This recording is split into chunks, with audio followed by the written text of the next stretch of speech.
You ask Tiger to solve. This deals with linear equations with one unknown. The final result is x equals -2. Let's solve it step by step. Group all x terms on the left side of the equation. Subtract x from both sides. Group like terms. Simplify the arithmetic. Group like terms. Simplify the arithmetic. Group all constants on the right side of the equation. Add 1 to both sides. Simplify the arithmetic.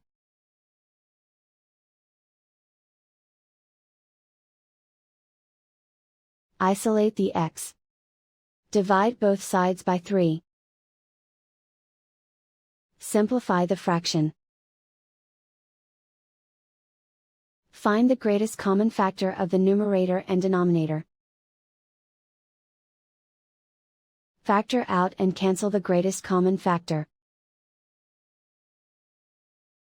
And so the final result is x equals -2.